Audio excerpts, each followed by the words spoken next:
excepto el Gilbert, que más o menos está en el 10% de la población, y que estos pacientes, los que nosotros alcanzamos a ver en medicina interna, son pacientes que no tienen tanta hiperbilirrubinemia, como el Gilbert, el Dwayne Johnson y el Rotor, más o menos manejan una bilirrubina que no pasa de 10 miligramos por decilitro, pues que son condiciones benignas y que generalmente no requieren ningún tipo de tratamiento.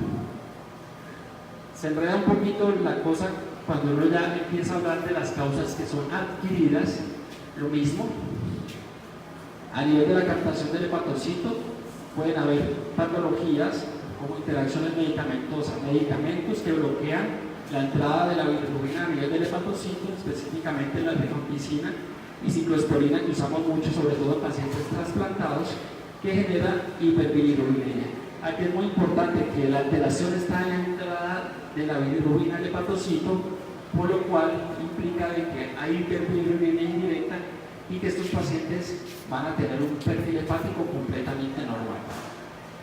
Pero el problema puede estar a nivel de la conjugación-excreción, y aquí sí se pone un poco más denso las posibilidades diagnósticas, porque uno puede tener alteración a nivel enzimático o puede tener una alteración completa del hepatocito, tanto en la conjugación como en la excreción. Y como sabemos, más del 50% de las causas de ictericia en un paciente que llega al servicio de urgencias son de causa hepática, y son las que son el grupo más grande de las etiologías. Entonces, si tenemos una lesión hepatocelular aguda o subaguda, entonces esa es la causa del por qué los pacientes con una hepatitis aguda, ya sea una hepatitis A, una hepatitis B o una hepatitis medicamentosa, genera ictericia, porque altera el hepatocito, genera una alteración tanto en la conjugación como en la excreción hepatocitaria de la bilirrubina, y eso lleva a una hiperbilirrubinemia. Si ustedes ven hepatotóxicos, algunos como los antirretrovirales, muy importante la hepatitis autoinmune, todo lo que lleve isquemia del hepatocito, a disfunción global del hepatocito genera esto, y es muy importante también que las obstrucciones del tracto de salida del hígado, el síndrome de Budd-Chiari, genera también ictericia. Algunas otras como lesiones crónicas, especialmente los pacientes con síndrome de Wilson y hemocromatosis, y es muy importante que todo lo que genere una alteración de las bombas de excreción a nivel hepatocitario genera además una colestasis marcada. Es por eso que los pacientes con sepsis, especialmente cuando están hipotensos, cuando están hipoperfundidos, no hay ATP en el hepatocito, todas las bombas del hepatocito disfuncionan, hacen hiperbilirubinemia, hacen colestasis, y es lo que generalmente se llama como un hígado de sepsis. Otras enfermedades granulomatosas como la sarcoidosis o tuberculosis, nutrición parenteral, si tenemos un tumor que esté obstruyendo o que esté haciendo generar disfunción hepática, como los adenomas hepáticos cuando son muy grandes, pueden generar alteración en la excreción de la bilirrubina y generar estos pacientes presenten hiperbilirrubinemia. Aquí es muy importante que la colestasis del embarazo está implicada básicamente por una alteración en esta bomba, que es el transportador de sales biliares o el exportador de sales biliares. Estos pacientes generan hiperbilirrubinemia y también pueden generar colestasis, porque ese transportador, aunque no es el principal en la eliminación de la bilirrubina, puede alterarse en el embarazo y generar ictericia más colestasis. Y las causas poshepáticas, que son más o menos un 30%, como ya sabemos, puede generarse en cualquier lado o en cualquier lugar de la vía biliar, tanto en la vía intrahepática como en la vía extrahepática. Aquí es muy importante que la mayoría son de origen mecánico o obstructivo, y aquí es muy importante que predomina la hiperbilirrubinemia directa, pero como sabemos, la vía biliar es un sistema muy importante para la eliminación de los ácidos biliares. Estos pacientes se presentan con colestasis. Entonces ustedes ven, cuando hay colestasis, o el problema es a nivel hepático o el problema es a nivel poshepático. Si el paciente tiene colestasis, casi que descarta uno de una que la causa de la ictericia sea prehepática. Y esto es muy importante porque la mayoría de los pacientes tienen una imagen completamente anormal, que ahorita vamos a discutir. Y también se genera dolor como un síntoma cardinal. Paciente que esté con ictericia y dolor, la probabilidad de que sea una causa poshepática obstructiva aumenta. Estas son las causas congénitas poshepáticas. Todo lo que lleve a una alteración de la vía biliar extrahepática puede llevar a que se genere hiperbilirrubinemia y estas son las causas adquiridas, las más comunes, generalmente la enfermedad litiásica de la vía biliar y todo lo que conlleve a una alteración obstructiva o una disrupción anatómica de la vía biliar que genera hiperbilirubinemia y produce colestasis. Algo muy importante es la coledocolitiasis. ¿Por qué hago énfasis en esto? Porque uno ve en muchos otros en hospitales, por ejemplo, cuando yo estaba haciendo la residencia de medicina interna o en el fellow en hepatología, hay pacientes que llegan con dolor abdominal e ictericia y hacen una ecografía de abdomen, tienen una vía biliar completamente normal, tienen colestasis que lo hacen pensar o es algo hepático o hepático, pacientes sin factores de riesgo para coledocolitiasis, sin clínica de coledocolitiasis, con una vía biliar normal y generalmente terminan en CEPRE o en algunos otros procedimientos de intervención que no son necesarios. Cuando el paciente se presente con dolor abdominal y tenga alguno de estos factores de riesgo para colestasis, ahora vamos a ver en el enfoque diagnóstico cuándo se debe hacer una CEPRE o algún procedimiento de intervención a nivel de la vía biliar. Estos son los factores de riesgo cuando hay mujeres de edad avanzada, cuando hay mujeres obesas o que tengan una rápida pérdida de peso. Eso nos hace pensar de que el paciente probablemente tenga una coledocolitiasis. Aquí es muy importante mostrarles dos cosas. Primero, que la sensibilidad, el valor predictivo positivo de la fosfatasa alcalina es muy alto.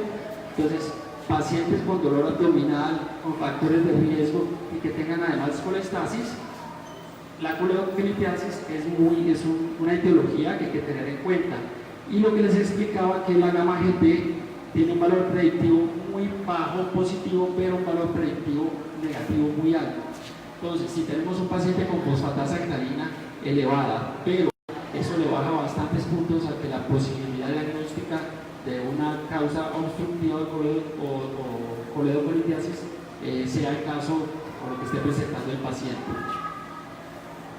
Esta es como una de las recomendaciones que está hecha del 2014 por la Sociedad de Endoscopia en quién debe pensar uno más coledocolitiasis. La probabilidad es mayor del 50% si el paciente tiene dolor abdominal, ictericia y además usted encuentra un cálculo en los conductos biliares comunes si el paciente se presenta con colangitis, con hiperbilirubinemia mayor a 4 o que tenga una vía biliar dilatada con hiperbilirubinemia. Más o menos la probabilidad es del 50% que el paciente tenga una coledocolitiasis. Entre el 10 y el 50% si presenta alguno de estos predictores y tiene una alteración hepática anormal y es mayor de 55 años o que ya haya presentado una pancreatitis de origen biliar, y una probabilidad menor del 10% si realmente no tiene ninguno de estos predictores. Entonces, esto hay que tenerlo en cuenta porque primero la clínica, la anamnesis, después los laboratorios para tener una probabilidad pretest de qué es lo que pueden tener los pacientes para así llegar a un diagnóstico adecuado. Entonces, ya hablando de todas las causas de hiperbilirubinemia, vamos a hablar del enfoque de estos pacientes. Aquí es muy importante porque antes de ir a exámenes, antes de ir a ecografías, antes de ir a resonancia, antes de ir a CEPRE, como todo el ejercicio médico debe ir una adecuada anamnesis, antecedentes y examen físico, y más o menos con el primer perfil hepático, con todo esto uno tiene una aproximación o una precisión diagnóstica de un 75%. Entonces, el paciente ictérico no debe ir de a una imagen, de una biopsia hepática, sino que se debe enfocar inicialmente tanto en la historia clínica como en los antecedentes, usted que encuentra el examen físico, cómo está el perfil hepático, ahorita lo vamos a ver, y más o menos con eso enfocar el diagnóstico de los pacientes. Es muy importante porque el paciente ve a imagen si hay sospecha de enfermedad obstructiva, si hay sospecha de enfermedad parenquimatosa como cirrosis hepática o algún tumor, y si ustedes ven, dejo de último la biopsia hepática, porque la biopsia hepática no hace parte de los exámenes iniciales, sino que va más o menos en un tercer o cuarto peldaño del abordaje diagnóstico de los pacientes con hiperbilirubinemia e ictericia. Entonces, en cuanto a la anamnesis, más o menos esta es la forma que se nos pueden presentar los pacientes. Si es un paciente asintomático, si no tiene dolor, ya sabemos que la etiología obstructiva o poshepática baja la probabilidad o pierde probabilidad diagnóstica. Si es un paciente sintomático, aquí es muy importante que cuando se acompañan de fiebre, hace pensar en una enfermedad obstructiva, una colangitis o que tenga una hepatitis, especialmente si tienen síntomas sistémicos. El dolor abdominal apoya más para que el paciente tenga una enfermedad obstructiva, lo mismo que la colia, y si hay prodromos virales, pues hace pensar que el paciente tenga una hepatitis aguda como una de las etiologías. O aquel paciente que tenga una descompensación de una hepatopatía conocida. Por ejemplo, los pacientes cirróticos, cuando se descompensan, generan hiperbilirubinemia por una disfunción hepatocitaria en la mayoría de los casos. Siempre preguntar los antecedentes, especialmente si hay historia familiar de hepatopatía. Sabemos que hay algunas enfermedades hepáticas que son hereditarias y eso genera que el paciente pueda tener ictericia. Muy importante la exposición a toxinas o hepatotóxicos. Siempre preguntar si hay consumo de sustancias o proteínas o sustancias de gimnasio. Preguntar los AINES, son una causa muy importante de enfermedad hepática tóxica. Muy importante los betalactámicos, especialmente la amoxicilina. El consumo, además de, por ejemplo, nitrofurantoína, que es una de las principales causas de que se genere una hepatitis autoinmune inducida por medicamentos. Si tiene historia de cirugías a nivel intraabdominal o a nivel de la vía biliar, alguna actividad laboral, visto que genere riesgo para enfermedad tóxica hepática, las prácticas sexuales y todo lo que conlleve a que haya riesgo de que el paciente contraiga una enfermedad o una hepatitis viral. Generalmente la ictericia se produce por un aumento de la bilirrubina que va por encima de los 3 miligramos por decilitro. Semiológicamente hay varios tipos de ictericia. De pronto, uno que estudió medicina ya por estos años se ha perdido mucho en la parte semiológica. Generalmente o la mayoría de cosas son leer los últimos artículos, no ir a los libros de semiología y realmente ver exámenes antes de examinar al paciente. Hay varios tipos. Ustedes ven ictericia ravínica, básicamente es por hemólisis, ictericia rubénica por una disfunción hepatocelular, y en aquellos pacientes que son un poco más verdosos, lo hace pensar a uno que tenga un compromiso colestásico además o que tenga una obstrucción crónica de la vía biliar. Siempre buscar signos de hepatopatía en los pacientes. Estos son santelasmas, generalmente se producen en los pacientes con colestasis crónicas porque hay una alteración en el flujo biliar y eso genera una alteración a nivel de hipercolesterolemia e hipertrigliceridemia en los pacientes. Los pacientes pueden tener con signos de acropaquia, aquí vemos un paciente con hemocromatosis. Los pacientes pueden tener glositis, que generalmente son por déficit nutricional, los anillos de Kaiser-Fleischer. Estos son uñas de Terry, con aumento pues, de la lúnula, que es generalmente por hipoalbuminemia, ascitis y circulación colateral, o que los pacientes tengan neumonía o telangiectasis. Siempre tener en cuenta, como les digo, buscar hepatopatía en los pacientes o buscar algún signo clínico de que el paciente tenga una hemoglobinopatía o alguna alteración obstructiva de la vía biliar como los tumores. En cuanto al enfoque bioquímico de diagnóstico, con historia clínica, con anamnesis y con un perfil hepático inicial, uno más o menos va al diagnóstico en un 75% de los pacientes. Bilirrubina total y directa, albúmina, todo el perfil hepático y hemograma. Aquí, de segunda línea le pongo estos porque dependiendo de lo que usted encuentra aquí en la anamnesis, el examen físico va a definir qué tipo de exámenes va a hacer posteriormente, o marcadores de hemólisis, o perfil de autoinmunidad pensando en una enfermedad hepática autoinmune, marcadores virales, o buscando enfermedades metabólicas como el Wilson, las colestasis intrahepáticas, o buscando otras como la hemocromatosis. Después de que usted tiene esto, va a definir si le va a hacer una imagen al paciente. Y es muy importante porque la imagen sirve si usted tiene una sospecha obstructiva, o sea, poshepática, o si tiene indicios o sospecha de que el paciente tenga una hepatopatía. Al examen físico tiene algunos hallazgos que usted cree que el paciente puede tener una hepatopatía de base. Aquí es muy importante porque usted debe definir qué tipo de imagen le debe hacer. Aquí vemos ecografía, tomografía, resonancia, la CEPRE, una conangiografía transparente hepática, que es básicamente funcionar a nivel ecográfico con una aguja y ubicar la vía biliar y inyectar medio de contraste. Uno trata de que todo el abordaje diagnóstico sea lo menos invasivo para el paciente y obviamente lo menos costoso para el sistema de salud. La ecografía tiene la ventaja de que no es invasiva, de que no es costosa, pero tenemos el problema de que es operador dependiente. Muchas veces nos encontramos con reportes malos o no adecuados de ecografía que pueden llevar a que el paciente no tenga un diagnóstico. Aquí es muy importante porque si ustedes ven, la de mejor sensibilidad para el diagnóstico es la resonancia, pero obviamente no en todos los sitios está disponible.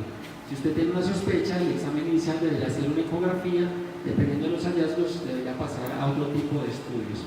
Muy importante de que la siempre y la colangiografía transparente hepática y la endoscopia nos sirven tanto para diagnóstico y nos sirve como conducta terapéutica, pero ya vamos a ver qué espacio ocupan en el algoritmo diagnóstico y el tratamiento de los pacientes.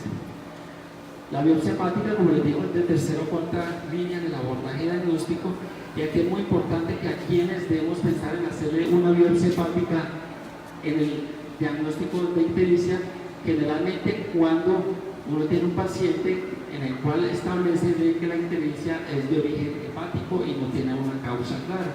Entonces, si ustedes tienen un paciente con ictericia, descartan que sea de origen prehepático porque tiene colestasis o porque tiene los marcadores de hemólisis negativos, tiene una ecografía normal, descartan que tenga una obstrucción de la vía biliar, no tiene dilatación de la vía biliar y tratan o hacen todo el perfil de autoinmunidad y no han llegado al diagnóstico claro de esos pacientes, es donde tiene el rol, el papel de la biopsia hepática para el diagnóstico. Entonces, si hay unas preguntas claves que nos pueden ayudar para tratar de determinar el origen de la ictericia de los pacientes. Primero, ¿es una ictericia verdadera o no es verdadera? Básicamente, mirándole las escleras a los pacientes. Las escleras tienen una gran cantidad de elastina y se pigmentan por hiperbilirubinemia, cosa que no sucede con otros tipos de hiperpigmentación.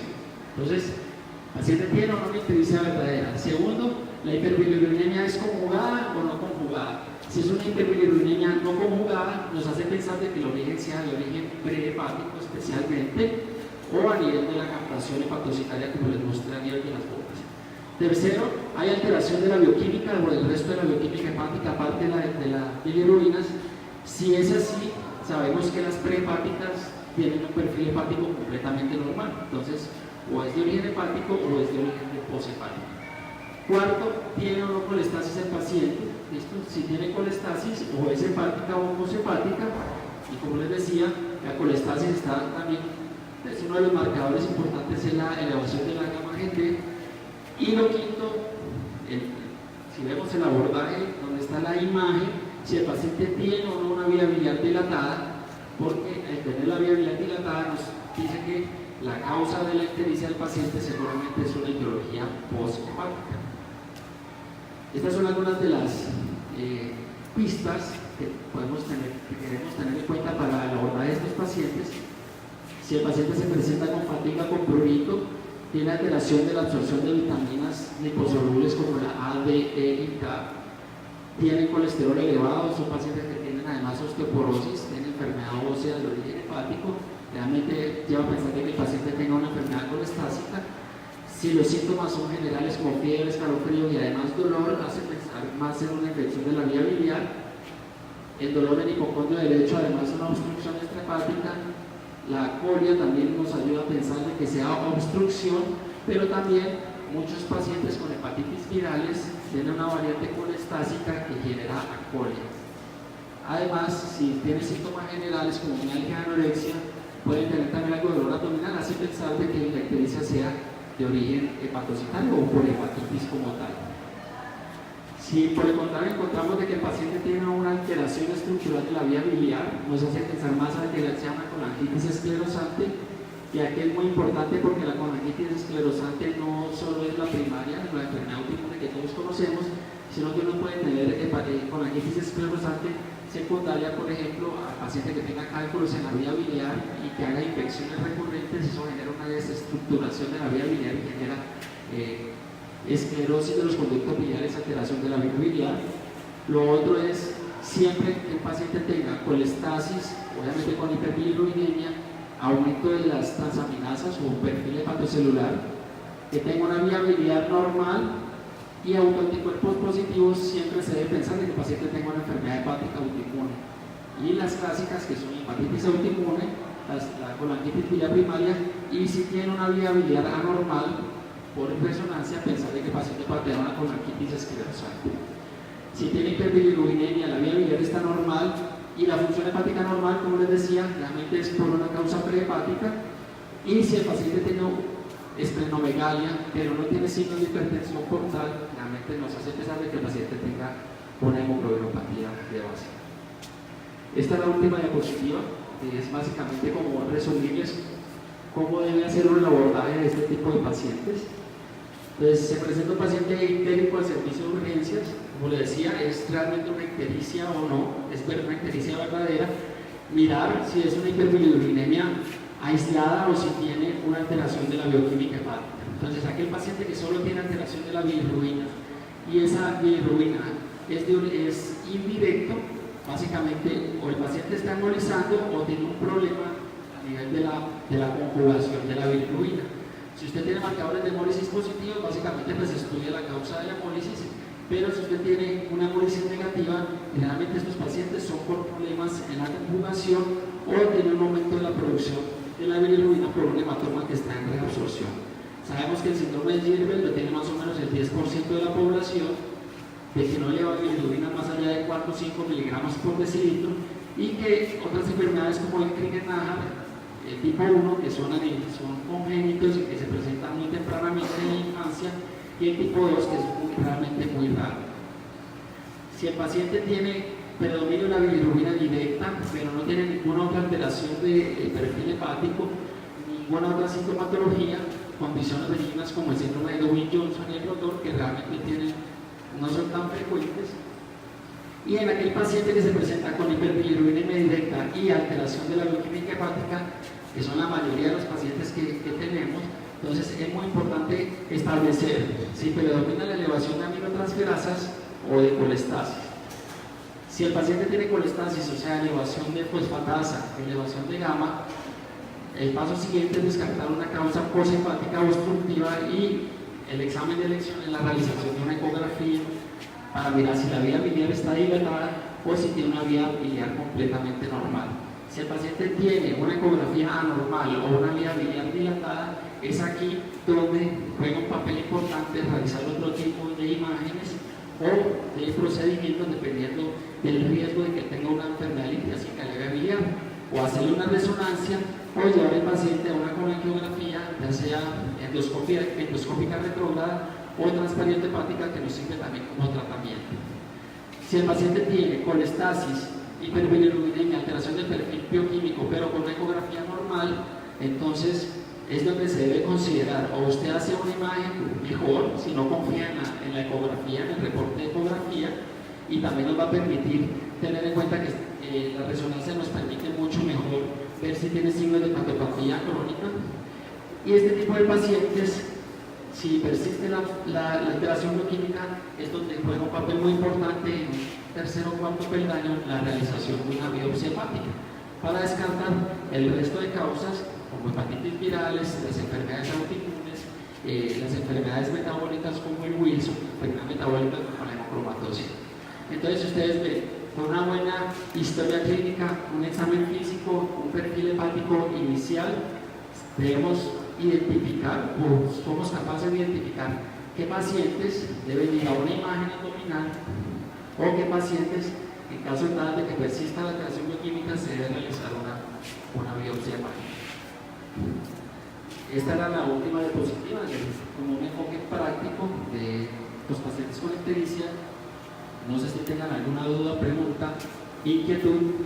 Muchas gracias a los profesores por la invitación, y este es mi correo electrónico por si tienen la charla, la conferencia, o si tienen alguna duda, pregunta, inquietud. Muchas gracias. Sebastián,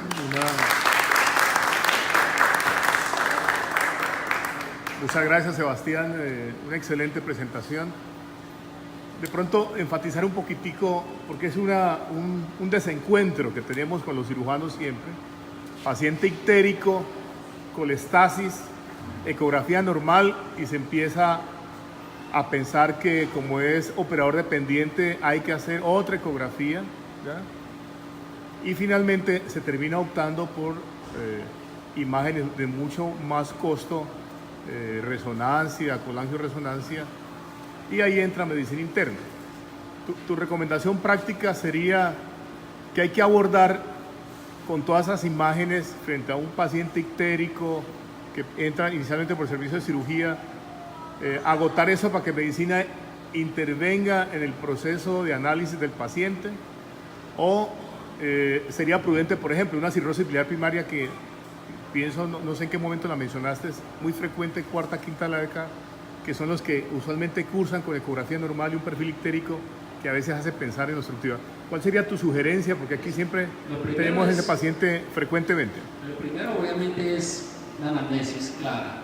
El hecho de que un paciente esté completamente asintomático, eso hace o le baja probabilidad diagnóstica de que tenga una enfermedad obstructiva de la vía biliar. Lo segundo es la colestasis, que está presente en ambos. Es muy importante determinar la probabilidad de que el paciente tenga, o el riesgo que tenga por una enfermedad litiásica de la vía biliar. Si tiene dolor, si es mujer, si tiene además sobrepeso, le aumenta probabilidad. Y aquí es muy importante porque uno puede tener una alteración bioquímica transitoria cuando hay cálculos que han pasado por la vía biliar, generan un proceso obstructivo, y esta obstrucción de la vía biliar genera un aumento de la presión en la vía biliar retrógrada que se transmite hacia el hepatocito, y eso puede generar daño hepatocitario. Además, el hecho de que no se encuentre el cálculo en la vesícula o que no se encuentre el cálculo en la vía biliar puede que no descarte completamente la coledocolitiasis. Es ahí donde juega un papel muy importante realizar una nueva imagen, pero depende de la clínica. Si usted tiene clínica de coledocolitiasis, tiene el perfil hepático que le sugiere que tenga una enfermedad litiásica de la vía biliar, tiene los factores de riesgo, tiene una ecografía sin la vía biliar dilatada, pero persiste la duda, es donde juega un papel muy importante la realización de una imagen como una resonancia o una colangioresonancia. Solo en ese caso, si la vía biliar, si usted confía en la ecografía y no tiene factores de riesgo para la coledocolitiasis, lo que debe hacer es el abordaje diagnóstico hacia el otro escalón o el otro peldaño que veíamos acá en la gráfica, que es si persiste la alteración, esos pacientes deben ir a biopsia hepática, porque son pacientes que pueden tener una CVP o pueden tener una enfermedad, otra enfermedad hepática autoinmune o una enfermedad metabólica. Aquí es muy importante que para la CVP el 90% de los pacientes tienen anticuerpos antimitocondriales negativos. Si uno va a buscar CVP, generalmente dice, si usted tiene alteración bioquímica con colestasis y autoanticuerpos positivos, es una CVP y no necesita hacer biopsia. Entonces, todo eso depende de... CVP como cirrosis biliar primaria. Biliar primaria. Si usted tiene colestasis, alteración del perfil bioquímico, colestasis y tiene anticuerpos antimitocondriales positivos, tiene una CVP. No está indicado por guías biopsiarlo, pero por ejemplo en el centro donde yo me formé de Medellín se le hace biopsia a los pacientes para uno saber más o menos desde dónde viene el paciente, qué grado de fibrosis hepática tiene y qué grado de compromiso hepático tiene. Entonces, si usted tiene una ecografía normal y tiene riesgo de coledocolitiasis, tiene clínica y sigue la sospecha, es ahí donde juega el papel la imagen. Pero es muy importante que la CEPRE y la colangiografía transparente hepática tienen un mayor valor o rendimiento diagnóstico al encontrarse la vía biliar dilatada. Si usted tiene una vía biliar normal, llevar a un paciente a una CEPRE o una colangiografía, realmente no es que vaya a tener un mayor rendimiento diagnóstico como hacer una resonancia o buscar otras causas. Es un síndrome ictérico, paciente adulto, cuarta, quinta década de la vida, una fiebre, como una febrícula, se lleva a CEPER, no se encuentra objetivamente cálculo, pero da la sensación de que hay una lesión neoplásica pancreática, no se puede acceder bien allá. ¿Habría alguna recomendación para cubrir ese paciente con antibióticos si no se encuentra un cálculo formal pensando en una colangitis ahí en esa vía biliar? Si el paciente, obviamente, si hay fiebre y hay sospecha de alguna infección, pues, y el paciente clínicamente está estable, lo que se hace es cubrir hemocultivos, todos los maltratantes de fase aguda, pero no iniciar el tratamiento antibiótico hasta tener un diagnóstico que es claro. Si hay una sospecha de lesión pancreática que no es caracterizable, una ayuda sería ir a realizar, por ejemplo, una ecoendoscopia, porque es diagnóstica y también nos ayuda a realizar biopsias de las lesiones pancreáticas. Pero si el paciente está estable, solo tuvo un pico febril, está itérico y hay sospecha de obstrucción, lo que se hace es, obviamente, el abordaje diagnóstico de la obstrucción con una mejor imagen o biopsia y la búsqueda activa del proceso infeccioso. Pero si clínicamente está estable, yo pues, no habría indicación de cubrimiento antibiótico. ¿Una pregunta del auditorio? Doctor Maya.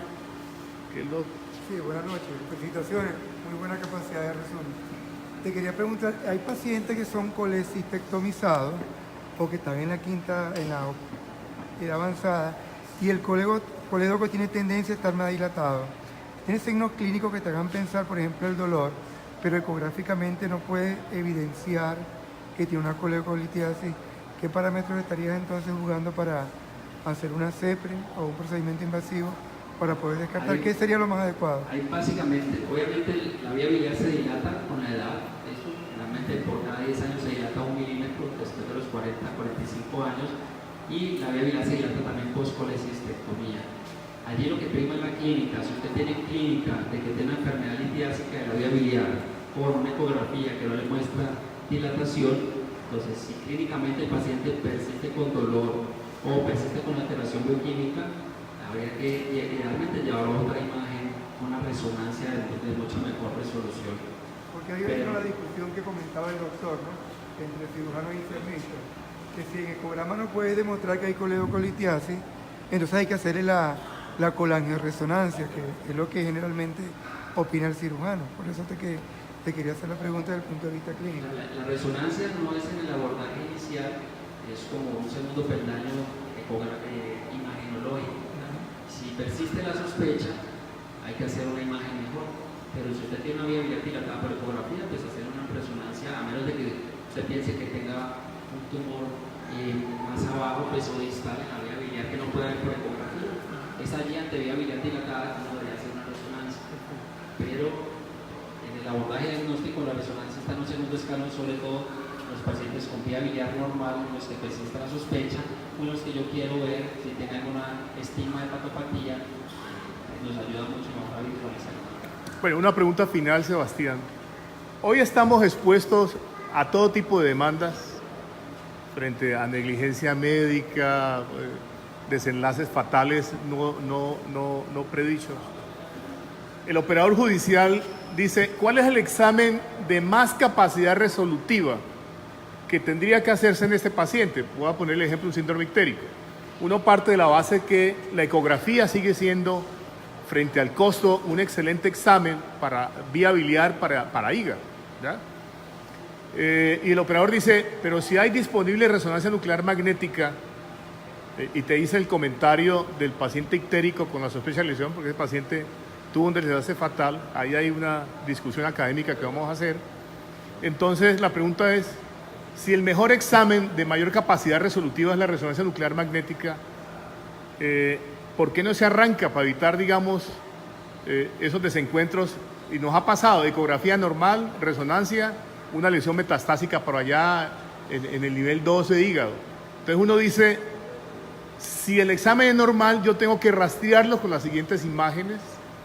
¿Por qué o en qué momento uno recomendaría de entrada? Esa es una discusión que hay hoy, neurólogos y la guía de la AJA frente a ACV. ¿Por qué escanografía y no resonancia de entrada? La AJA dice, no, pero ¿por qué le van a hacer resonancia de entrada a todos los pacientes cuando un TAC simple puede perfectamente demostrar? ¿Cuál sería tu recomendación? Hoy que estamos expuestos a tanta cosa, pues, judicial. Primero por el sitio donde estamos, porque no tenemos disponibilidad. Yo tuve el privilegio pues, de estar unos meses en Estados Unidos en cuanto a la formación, y los pacientes van a entrar a resonancia porque tienen la disponibilidad, tienen el acceso y porque no tienen problemas de cobertura, pues, como lo tenemos de la CPS. Lo segundo es que usted tiene una herramienta que es rápida, que muchas veces está fácil en los servicios de urgencia. Si usted tiene un paciente con fiebre, itérico, dolor abdominal y que tiene una vía biliar dilatada, pues ¿para qué le va a hacer una resonancia? Tiene ese paciente que hay que correrle a hacer una CEPRE, porque no seguramente tiene una coledocolitiasis, una colangitis asociada y se puede convertir en una colangitis. Entonces, no es solo por la parte de racionalizar recursos, sino también de pensar racional, ¿ya? Porque la ecografía nos ayuda bastante. Debe ser la primera herramienta de imagen en un sitio confiable si confiamos de la ecografía. Bueno, pero siempre queda la duda de que es operador dependiente, entonces no sabemos si lo vio bien, claro, si se le pasó. Usted hace los estudios, todo lo que reportan en estudios son con operadores confiables, pero esos son estudios clínicos, no son de la vida real, ¿verdad? El problema es que si vamos a pensar de que todo el mundo es inexperto o que no son confiables, entonces todo el mundo necesitaría una resonancia y estaría todo pues, hospitalizado los pacientes esperando autorizaciones de resonancias cuando realmente no se necesitan y pues el recurso es finito y no se debería hacer. Doctor Sebastián, quiero transmitirle un mensaje del señor gerente Juan Carlos Martínez. Le hace la invitación formal a que si su tiempo y las condiciones laborales aquí en Cali le permiten, para que se vincule a esta institución como hepatólogo. Así que simplemente le hago extensiva la invitación. Ya tenemos la mayoría de sus especialidades aquí en medicina interna y queríamos completarla.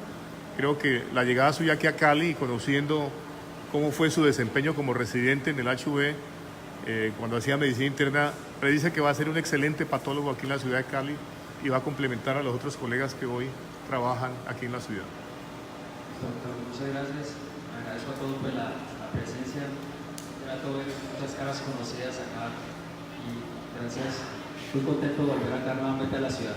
Bueno, un aplauso y cerramos esta...